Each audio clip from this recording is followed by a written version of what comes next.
Haleluya, senang sekali bertemu kembali dalam channel ini, dalam program pembelajaran Alkitab. Dan sebelum kita mulainya dengan suatu kerendahan hati, saya bisa kita menekan tombol subscribe-nya dan menyalakan loncengnya untuk mendapatkan pelajaran-pelajaran Alkitab dan juga pertanyaan-pertanyaan yang akan membuat kita mengerti dan kita semakin dikuatkan dalam pengharapan kepada Yesus Kristus. Kita akan memulaikan dengan doa. Mari kita berdoa. Bapa di sorga, dalam nama Yesus Kristus, kami rindu belajar firman Tuhan sehingga kami boleh mempunyai pengharapan yang kuat di masa-masa yang sulit dan sukar ini. Roh Kudus urapi hamba-Mu, Roh Kudus menolong para pendengar yang menyaksikan acara ini ya Tuhan, sehingga mereka diberikan hikmat, diberikan suatu rema yang akan mengubah hidupan mereka, sehingga hidupan mereka semakin hari semakin dekat dengan Tuhan. Terima kasih dalam nama Yesus Kristus, amin. Puji Tuhan, saat ini kita akan membahas mengenai masalah-masalah yang berhubungan dengan kejatuhan manusia.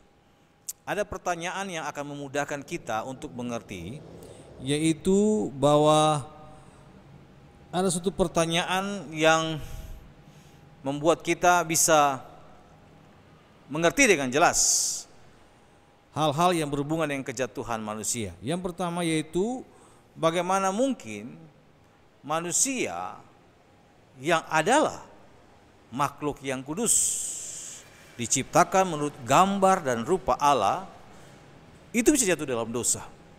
Bagaimana mungkin manusia, makhluk kudus, bisa jatuh dalam dosa? Kalau kita membaca, manusia diciptakan oleh Allah menurut gambar dan rupa Allah. Bagaimana mungkin dia bisa jatuh dalam dosa? Nah, untuk itu sama-sama kita akan belajar, sehingga kita bisa mengetahui jelas apa yang dimaksudkan dari firman Tuhan. Mengapa atau bagaimana mungkin manusia yang diciptakan Allah, yang juga adalah makhluk kudus, bisa jatuh dalam dosa. Ada 3 hal yang perlu dipertimbangkan sebelum kita masuk lebih dalam lagi. Yang pertama, bahwa Adam dan Hawa diciptakan sebagai makhluk yang bebas secara moral serta tanpa dosa, dengan kemampuan juga untuk berbuat dosa atau tidak berbuat dosa. Hal-hal yang perlu dipertimbangkan yaitu yang pertama, Adam dan Hawa diciptakan sebagai makhluk yang bebas secara moral serta mempunyai kemampuan untuk berbuat dosa atau tidak berbuat dosa. Ini perlu dipertimbangkan dulu. Yang kedua, pencobaan yang dialami oleh manusia pertama ini berasal dari luar, bukan dari dalam, sebagaimana pencobaan yang dialami oleh iblis. Iblis itu berasal dari dalam, aku hendak menyamai yang maha tinggi. Tetapi pencobaan yang dialami oleh manusia berasal dari luar. Yang ketiga, sekalipun godaan itu datang dari luar dirinya, Adam sendiri telah mengambil keputusan untuk tidak menaati Allah, dan ia dianggap bertanggung jawab atas dosanya. Jadi Adam harus mempertanggungjawabkan perbuatan yang dilakukannya, sekalipun godaan itu datang dari luar. Jadi bukan hanya godaan itu dari dalam, tetapi dari luar pun bisa mengakibatkan manusia jatuh dalam dosa. Dan atas perbuatannya itu dia perlu bertanggung jawab. Nah, ini yang menjadi tiga pertimbangan ini yang perlu kita pikirkan dahulu. Nah, satu-satunya penjelasan yang memuaskan ialah bahwa manusia jatuh karena atas kemauannya sendiri. Manusia jatuh atas kemauannya sendiri. Mungkin orang bertanya, mengapa Allah Maha Kuasa yang digelari, yang sering kita tahu, omnipresent, maha hadir, omniscience, maha tahu, dan omnipotent, maha kuasa. Mengapa Allah menempatkan pohon yang membuat manusia jatuh dalam dosa? Penjelasan lebih memuaskan, yaitu bahwa manusia jatuh atas kemauannya sendiri. Tidak ada pihak-pihak lain. Iblis, dia hanya menggoda. Tapi keputusan itu di tangan manusia. Mengapa saya katakan keputusan itu di tangan manusia? Karena manusia, tadi pertimbangan pertama, Adam dan Hawa diciptakan sebagai makhluk yang bebas secara moral serta tanpa dosa, tapi mempunyai kemampuan untuk berbuat dosa dan juga tidak berbuat dosa. Dia punya kemampuan untuk hal itu. Jadi manusia bukan karena dia tidak mampu untuk menolak, bisa. Jadi yang menjadi sesuatu yang perlu kita mengerti, yaitu bahwa manusia ini memutuskan untuk memberontak atau tidak menaati Allah. Nah, iblis dia mempengaruhi keinginan yang diberikan Allah kepada manusia. Keinginan itu adalah keinginan akan keindahan, keinginan pengetahuan, dan keinginan makanan. Ketiga hal ini yang menjadi suatu yang dipengaruhi oleh iblis, sesuatu yang dikedepankan, sesuatu yang dibesar-besarkan. Keinginan akan keindahan, keinginan akan pengetahuan, dan keinginan akan makanan.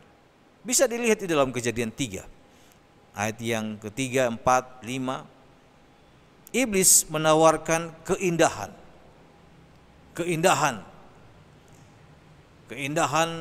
bahwa dia akan menjadi sesuatu yang berbeda. Pengetahuan mesti mengetahui yang baik dan jahat, karena keindahan itu bisa menjadi sama seperti Allah. Dan juga makanan. Ini yang menjadi senjata utama daripada iblis dalam Kejadian pasal yang 3 ayat 6. Yang sebenarnya keinginan itu sendiri, baik dan tidak baik, bisa diarahkan dengan benar. Sekali lagi, bahwa satu-satunya cara untuk kita bisa mengerti bahwa dosa yang terjadi yang dibuat oleh manusia itu atas kemauan manusia sendiri. Nah, iblis dia mempengaruhi keinginan yang diberikan Allah kepada manusia, itu keinginan keindahan, keinginan pengetahuan, dan keinginan makanan.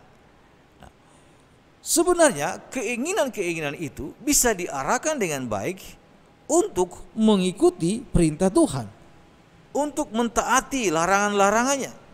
Bisa. Karena dia diciptakan secara bebas, baik secara moral dan punya kemampuan untuk tidak berbuat dosa juga. Jadi ada kemampuan-kemampuan yang dimiliki oleh manusia untuk tidak menyalahgunakan sesuatu yang sudah diberikan oleh Tuhan. Namun iblis berusaha agar manusia tidak lagi menaati Allah. Dengan cara apa? Keinginan-keinginan tersebut diperjelas, dipengaruhi, digosok-gosok supaya lebih bagus. Sering kalau kita melihat manusia dalam 1 Yohanes pasal 2, bahwa yang ada dalam dunia ini keinginan mata, keinginan daging, dan keangkuhan, itu sudah merupakan selalu menjadi dosa yang sendiri dibuat oleh manusia. Nah, tetapi tadi saya katakan bahwa sebenarnya kemauan itu sendiri bisa diarahkan untuk hal yang baik. Bisa diarahkan untuk hal yang baik. Dalam Yakobus 1 ayat 13 sampai yang ke-15, kalau kita lihat di situ bahwa pencobaan itu bukan berasal dari Allah. Jangan katakan bahwa saya dicobai, wah Allah mencobai saya. Tidak ada. Alkitab katakan bahwa pencobaan itu bukan berasal dari Allah. Pencobaan itu berasal dari keinginan. Keinginan adalah sesuatu yang diciptakan Allah dalam diri manusia, dan keinginan itu adalah keinginan keindahan, pengetahuan, dan makanan. Itu bisa diarahkan untuk hal-hal yang baik, untuk hal-hal yang menyenangkan hati Allah. Namun manusia lebih tertarik dengan tawaran daripada si iblis. untuk tidak menaati dengan dia mengikuti keinginan, keindahan, pengetahuan, dan makanan yang bukan perintah daripada Tuhan. Nah, keinginan yang diberikan oleh Allah itu keindahan, pengetahuan, dan makanan kini menjadi satu alat yang ampuh bagi iblis untuk terus menggoda manusia, untuk terus membuat manusia jatuh ke dalam pelukannya. Inilah cara iblis, keinginan-keinginan kita. Karena Yakobus tadi 1 ayat yang 13 sampai ayat yang ke-15 katakan kalau keinginan itu sudah matang, dia akan membuahkan dosa. Jadi dia akan membuahkan dosa. Lalu kemudian dosa itu sudah matang, keinginan itu tadi keinginan itu sudah berbuah, dia akan menghasilkan dosa. Dosa itu sudah matang, dia melahirkan maut. Keinginan terus diikuti, maka dia akan melahirkan dosa. Dan dosa itu berakibat berujung kepada maut. Inilah yang dipakai oleh iblis. Nah, saya ingin jelaskan dulu yang pertimbangan pertama bahwa Adam dan Hawa diciptakan sebagai makhluk yang bebas secara moral dan tidak berdosa dan punya kemampuan untuk berbuat dosa dan tidak berbuat dosa. Yang ingin saya jelaskan itu mengenai struktur moral manusia. Struktur moral manusia, karena Adam dan Hawa diciptakan sebagai makhluk yang bebas secara moral. Nah, struktur moral manusia. Struktur moral manusia adalah kemampuan-kemampuan yang menjadikan manusia itu dapat bertindak benar dan dapat juga bertindak salah. Sekali lagi saya ulangi, struktur moral manusia adalah kemampuan-kemampuan yang menjadikan manusia dapat bertindak benar dan bertindak salah. Kemampuan-kemampuan itu antara lain kemampuan kecerdasan berpikir, sensibilitas, dan yang terakhir kehendak. Sekali lagi bahwa struktur moral manusia, kemampuan-kemampuan yang diberikan Allah kepada manusia yang menjadikan manusia itu dapat bertindak benar dan bertindak salah. Adapun kemampuan itulah kecerdasan berpikir atau intelektual, sensibilitas, dan kehendak. Sensibilitas ini saya punya maksud yaitu kemampuan untuk menafsir perasaan, mengajak melakukan hal ini dan yang itu. Lalu kemudian kehendaklah yang mengambil keputusan. Ketika manusia digoda oleh iblis, maka kemampuan-kemampuan ini yang terus diarahkan supaya dia jangan lagi kepada Tuhan. Arahnya mulai berubah kepada iblis. Arahnya mulai berubah kepada manusia sendiri itu.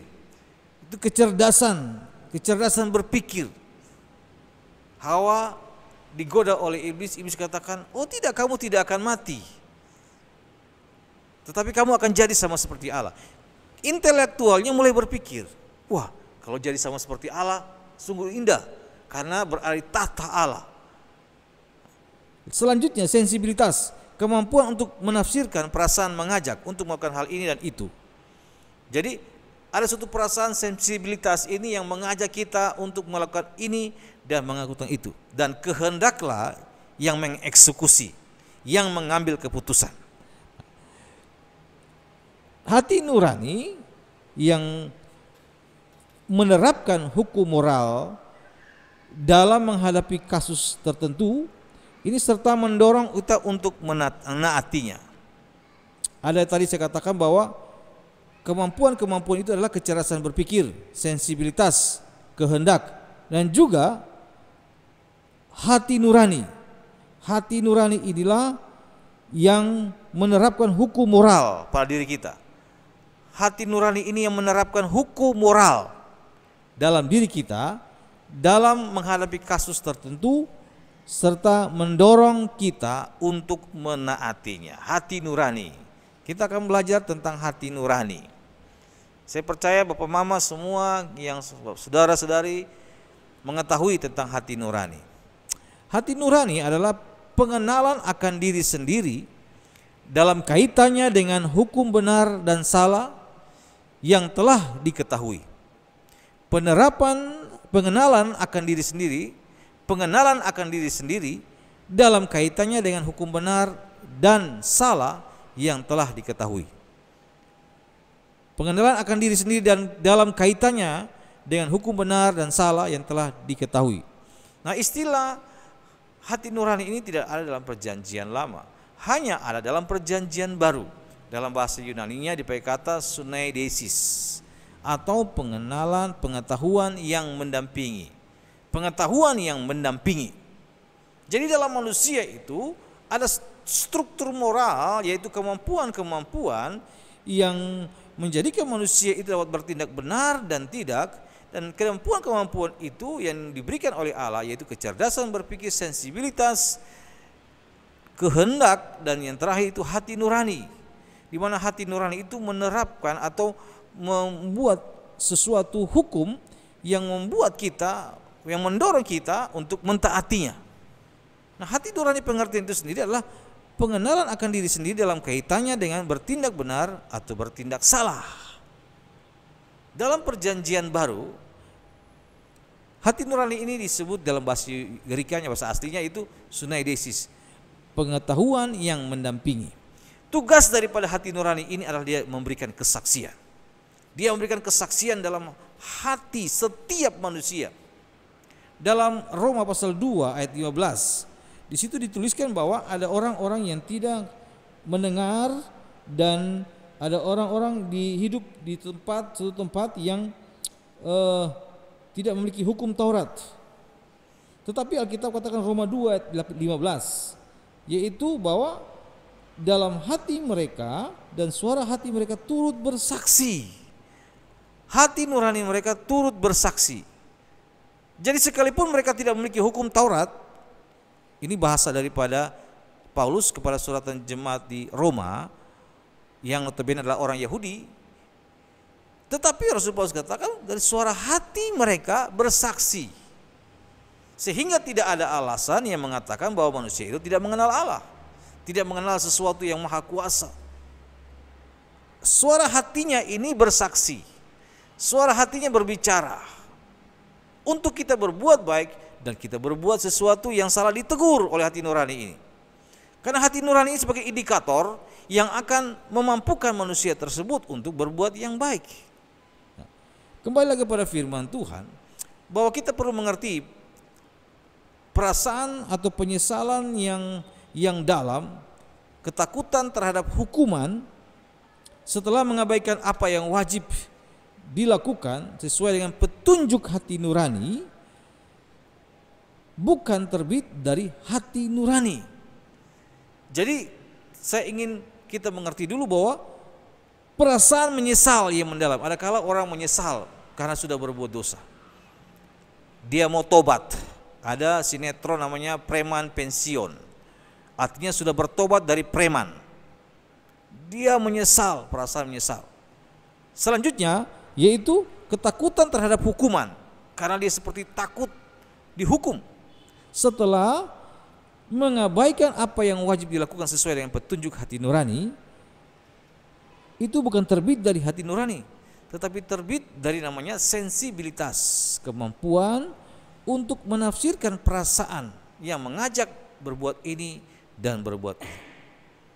Dari sensibilitas, hati nurani ini hanya bersaksi, wah jangan lakukan ini, jangan berbuat ini, karena berbuat ini kamu akan mendapat hukuman yang berat. Jadi ini bukan dari hati nurani, tetapi dari sensibilitas ketika dia berbalik arah untuk tidak lagi menjadi seorang yang jahat gitu, seorang yang merugikan orang lain, menyusahkan orang lain. Selain dia menjadi seorang yang membunuh orang lain, membohongi orang lain dan lain sebagainya. Itu bukan sesuatu dalam hati nurani, tetapi sensibilitas, suatu perasaan untuk mengajak, sudah kamu harus bertobat. Jadi ini merupakan yang kaitan tadi saya katakan bahwa kemampuan-kemampuan yang Allah berikan, struktur moral manusia.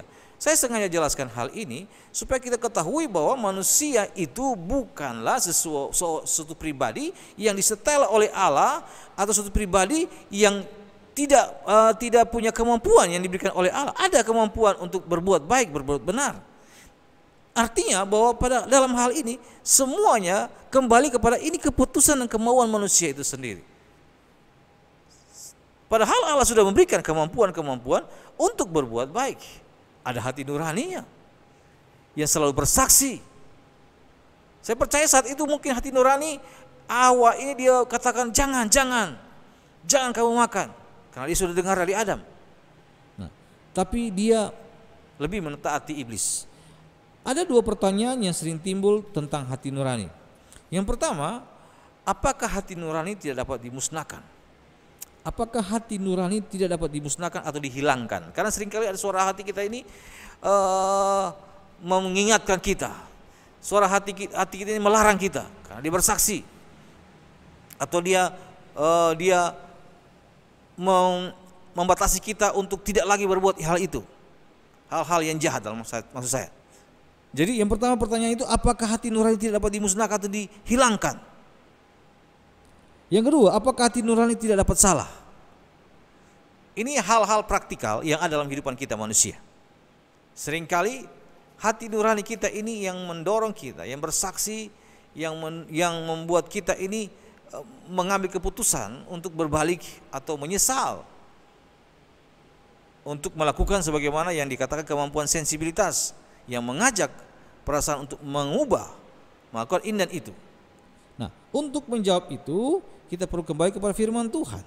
1 Korintus pasal 8 ayat yang ke-7, firman Allah katakan bahwa dalam mengenai hati nurani ini, yaitu bagian B, dan oleh karena hati nurani mereka lemah, hati nurani itu dinodai olehnya.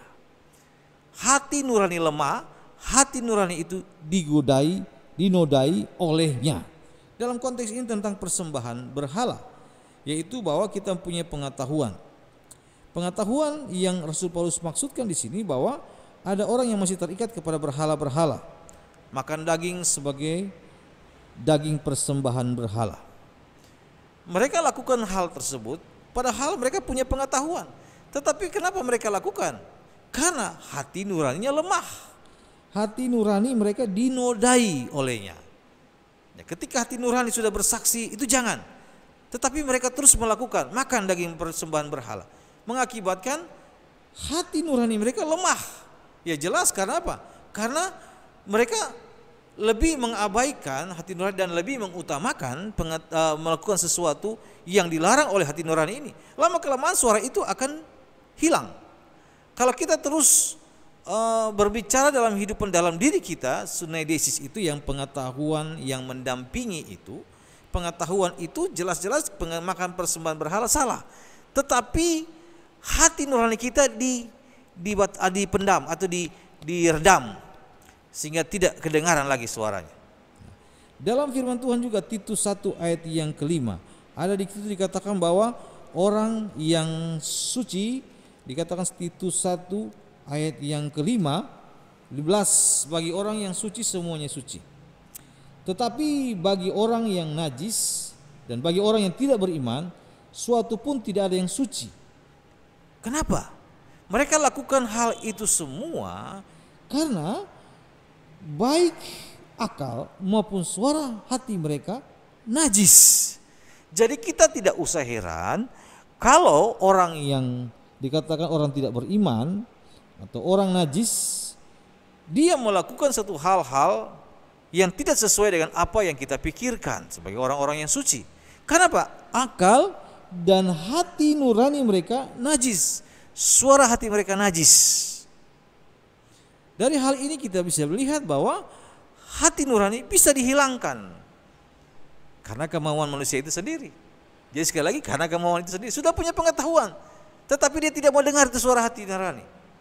Lalu yang kedua, bahwa bagi orang yang najis, orang tidak beriman, mereka lakukan dosa, mereka melakukan hal-hal yang najis karena akal dan suara hati mereka najis, sudah tercemar oleh kenajisan. Nomor 2, apakah hati nurani tidak dapat salah? Hati nurani apakah tidak dapat salah? Dalam Ibrani pasal yang ke-9 ayat 14, di situ dikatakan demikian, betapa lebihnya darah Kristus yang oleh Roh yang kekal telah mempersembahkan dirinya sendiri kepada Allah sebagai persembahan yang tak bercacat, akan menyucikan hati nurani kita dari perbuatan-perbuatan yang sia-sia, supaya kita dapat beribadah kepada Allah yang hidup. Hati nurani manusia yang pertama sudah tercemar, sudah dihilangkan atau dikecilkan volumenya. Sekarang pertanyaan, apakah hati nurani itu tidak dapat salah? Dalam firman Allah ini mengatakan bahwa oleh darahnya, oleh roh yang kekal, oleh roh yang kekal telah mempersembahkan dirinya sendiri kepada Allah sebagai persembahan yang tak bercacat. Persembahan Kristus itu menyucikan hati nurani. Bagi orang yang percaya menerima Yesus Kristus, bertobat, hati nuraninya disucikan oleh darah Yesus. Dalam Ibrani 10 ayat yang ke-19 juga di situ dikatakan tentang kalau oleh darah kita semua penuh keberanian untuk masuk dalam tempat kudus. Ayat 23. Marilah, ayat 22, karena itu marilah kita menghadap Allah dengan hati yang tulus ikhlas dan keyakinan iman yang teguh, oleh karena hati kita telah dibersihkan dari hati nurani yang jahat. Tubuh kita telah dibasuh dengan air yang murni. Apakah hati nurani tidak dapat salah? Hati nurani itu sesuatu yang diberikan Allah. Hati nurani tidak bisa ada salah, manusianya yang salah. Manusia mengecilkan volume dari hati nurani itu. Nah, ketika orang percaya kepada Yesus Kristus, maka kita harus yakin dengan iman bahwa darah Yesus telah menyucikan hati nurani kita dari yang jahat, dan tubuh kita telah dibasuh dengan air yang murni. Sehingga Alkitab jelas mengatakan bahwa hati nurani tidak dapat dirusakkan. Karena itulah pemberian Allah yang luar biasa, struktur moral manusia. Nah, ada kala orang-orang berdosa sebenarnya mereka mengeraskan hati sebenarnya. Tidak mau membesarkan volume atau tidak mau lebih condong mendengarkan akan suara hati. Diperingatkan terus oleh kesaksian hati nurani. Nah, manusia yang jahat, yang tidak beriman, itu biasanya mereka lebih mendengarkan keinginan yang telah ditawar atau provokasi oleh iblis. Saya kata provokasi oleh iblis. Iblis terus membawa keinginan akan keindahan, keinginan akan pengetahuan dan makanan ini, sehingga membuat manusia lebih condong kepada hal itu. Padahal suara hati mereka ini yang merupakan struktur moral, kemampuan yang diberikan Allah kepada manusia untuk berbuat baik, itu dihilangkan suaranya, dikeraskan. Orang mengeraskan hati itu dia mengecilkan suara hati nurani. Mengecilkan suara hati nurani yang terus menuduh, yang terus menghakimi, sehingga seharusnya jika mendengar suara hati itu, maka dia pasti akan menyesal. Namun kebanyakan manusia sudah mendapatkan sesuatu hukuman, baru dia mau, aduh, kenapa saya lakukan hal ini? Setelah ada hukuman, setelah dia mengalami suatu masalah, setelah dia mengalami suatu kecelakaan atau lain sebagainya, yang dikatakan dalam notabene bahwa dia mengalami suatu musibah, baru dia mau sadar. Padahal sebenarnya Allah memberikan hati nurani itu. Hati nurani itu yang seringkali terus menuduh, menghakimi, jangan buat itu, jangan lakukan hal itu, jangan bla bla bla sebagainya. Cari Tuhan, pergi gereja dan lain sebagainya.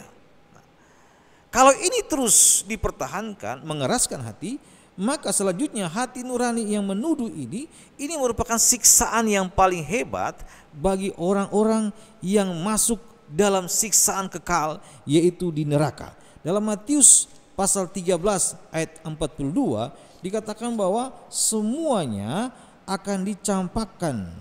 Karena dikatakan ayat 41 dulu, anak manusia akan menyuruh malaikat-malaikat dan mereka akan mengumpulkan segala sesuatu yang menyesatkan dan semua orang yang melakukan kejahatan dari dalam kerajaannya. Jadi ada dua golongan orang. Yang pertama orang-orang yang menyesatkan. Hati-hati dengan sesuatu yang bisa membuat orang tersesat. Pengajaran saya ini atau hal yang saya sampaikan, saya akan terus selalu melihat dari sisi firman Tuhan. Karena kita percaya bahwa firman Allah ini ya dan amin. Firman Allah ini ada, Alkitab ini adalah firman Allah sendiri. Nah, ada sesuatu yang dimunculkan dari pikiran manusia yang membuat orang menjadi bingung.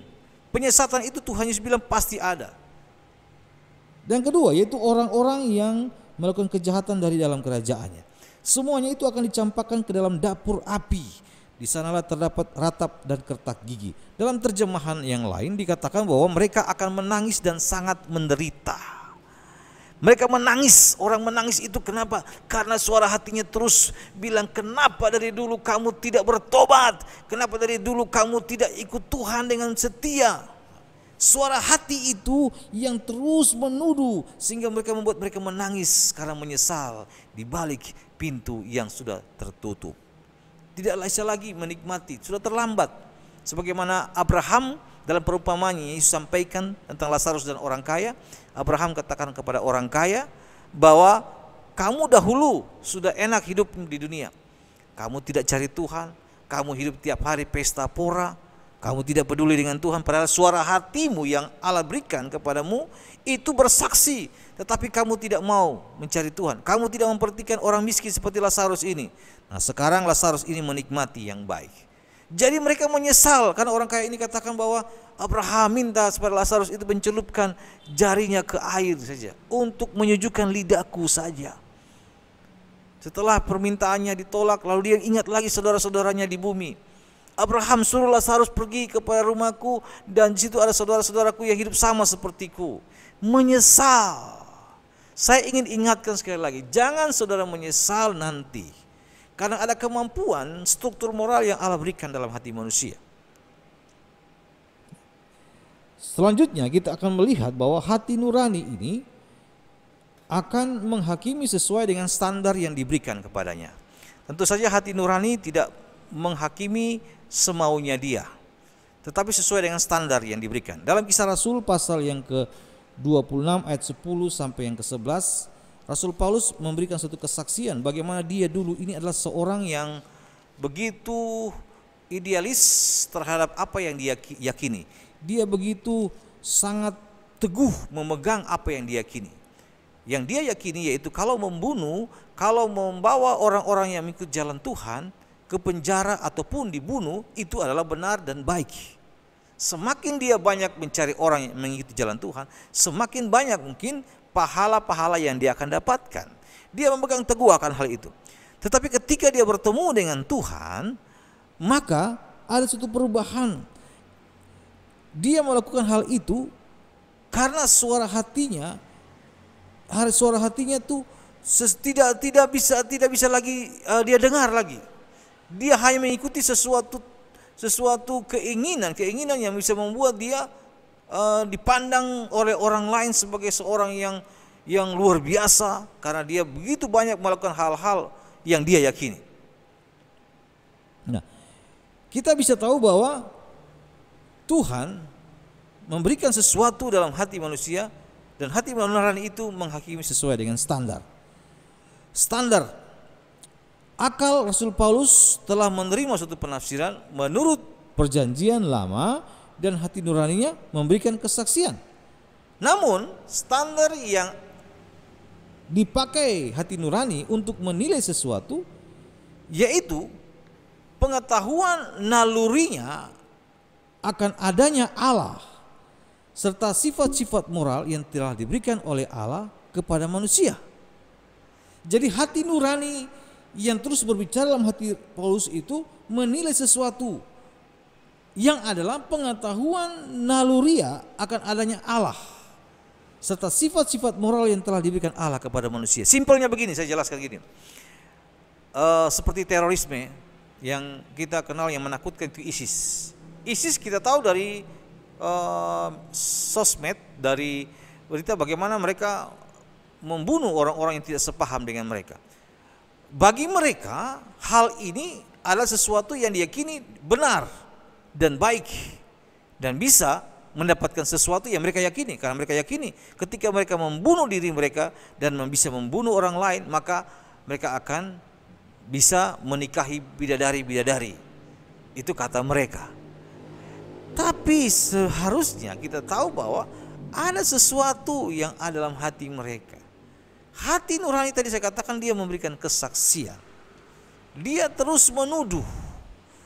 Tapi sekali lagi bahwa hati nurani itu mengukur, menghakimi sesuai dengan standar, yaitu pengetahuan naluriah akan adanya Allah. Membunuh itu kan sudah pasti dalam hatinya pasti katakan itu berbuat dosa. Namun ini terus diabaikan. Lama kelamaan suara itu hilang dan yang ada hanya saya bunuh dia, saya akan mendapatkan sesuatu yang luar biasa, mendapatkan mengawini para bidadari dan sebagainya. Itu yang dia yakini. Namun hati nurani yang diberikan Allah itu, dia menghakimi sesuai dengan standarnya. Standarnya itu sesuatu yang Allah berikan. Ada pengetahuan naluriah akan adanya Allah. Nah, hati nurani juga menilai berdasarkan standar-standar sosial yang kita terima.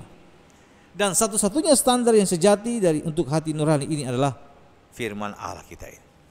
Firman Allah kita ini.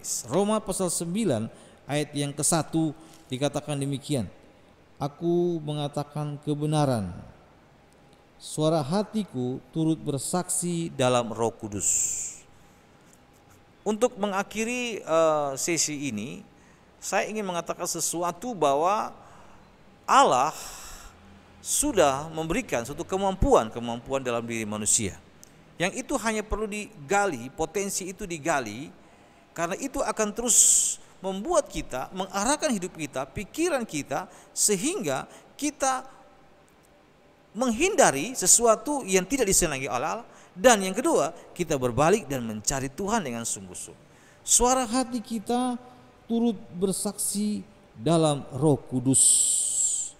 Hati nurani kita selalu menghakimi, menuduh untuk sesuatu yang baik. Sesuatu yang baik, agar kita jangan jatuh dalam dosa. Jadi sebenarnya dari hal ini kita bisa tahu bahwa ketika manusia jatuh dalam dosa, bagaimana mungkin makhluk yang kudus itu jatuh dalam dosa? Itu bukan karena Allahnya, bukan karena Allah yang salah menciptakan, tetapi atas kemauan manusia itu sendiri. Yang sebenarnya dia mempunyai kemampuan, sesuatu perangkat-perangkat yang Allah berikan dalam dirinya itu bisa untuk mengarahkan dia hidup benar, bisa. Tetapi manusia lebih memilih, ini masalah pilihan. Dan dia lebih memilih untuk mengikuti iblis dan tidak mendengarkan firman Tuhan, tidak mendengarkan perintah Tuhan. Allah mengasihi kita semua. Allah mengetahui apa yang kita alami. Dia sudah menyediakan yang terbaik. Mari kemampuan-kemampuan yang Allah berikan itu kita terus kembangkan. Kita terus kembangkan. Jangan padamkan suara hatimu. Apalagi kalau kita berdoa dan Roh Kudus menjamah kita. Sehingga Rasul Paulus katakan bahwa dalam Efesus, hendaklah kamu penuh dengan Roh Kudus. Karena Roh Kudus ini terus akan menyampaikan apa yang Allah inginkan. Dia tidak pernah berkata-kata tentang dirinya sendiri, tetapi segala sesuatu yang didengarnya dari Allah itu yang disampaikan. Tujuan Roh yaitu dia membawa kita untuk lebih dekat dengan Tuhan. Roh itu turut bersaksi. Roh Kudus membantu kita dalam kelemahan, sehingga dia berdoa kepada Allah dalam keluhan-keluhan yang tidak terucapkan. Adakah kita memiliki masalah yang berat dalam hidupan kita saat-saat ini? Sampaikan kepada Tuhan dan Roh Kudus siap membantu. Hati nurani kita pasti akan terus berbicara, terus memperingatkan supaya kita selalu hidup benar di hadapan Tuhan. Sehingga jawaban tadi saya sudah sampaikan bahwa bagaimana mungkin manusia makhluk yang kudus itu jatuh dalam dosa. Itu bukan karena Allah, tetapi karena manusia sendiri. Tuhan memberkati kita dan kita akan bertemu dalam sesi-sesi selanjutnya. Haleluya, amin. Terima kasih, kami bersyukur buat sesi pelajaran saat ini. Kami percaya Tuhan bahwa sekalipun kami terlahir dari manusia yang sudah jatuh dalam dosa, tapi kami bersyukur ya Tuhan bahwa ada kemampuan-kemampuan yang Tuhan berikan kepada kami, itu yang diperbaiki oleh darah Yesus, sehingga hati nurani kami disucikan, hati nurani kami diperbaharui kembali. Biarlah hati nurani kami yang sudah disucikan itu boleh kami terus dengar, terus membimbing kami, terus mengatakan sesuatu dari firman Tuhan, dari Allah kepada kami, sehingga hidupan kami menjadi kesukaan, kami menjadi seorang yang disayangi oleh Tuhan. Kami mendapatkan kasih karunia-Mu sama seperti Nuh yang hidup di tengah-tengah orang-orang yang berbuat dosa, tetapi Nuh diberi kasih karunia oleh Tuhan. Tuhan, tolong kami dengan Roh-Mu ya Tuhan. Kami tidak mampu berjalan dengan kemampuan sendiri karena kami sudah tercemar, dosa menjalar, sehingga membuat kami manusia ini terlahir dan keadaan penuh dosa. Kami percaya Roh Kudus akan menghidupkan, Roh Kudus akan menghibur kami, menolong kami untuk kami bisa terus melakukan kehendak-Mu. Terima kasih, hamba terbatas dan banyak kesalahan, tetapi biarlah Roh Kudus memberikan penjelasan lebih jauh, sehingga yang mendengarkan dan menonton acara ini dapat dikuatkan, dapat diberikan pengharapan baru, sehingga hidupan mereka semakin sungguh-sungguh kepadamu ya Tuhan. Terima kasih, kami bersyukur buat waktu yang ada ini Tuhan. Kami percaya Tuhan sudah mendengar doa kami. Tuhan berkati setiap pemirsa yang mendengarkan akan hal ini, yang berita ini Tuhan. Terima kasih dalam nama Tuhan Yesus Kristus. Haleluya, amin.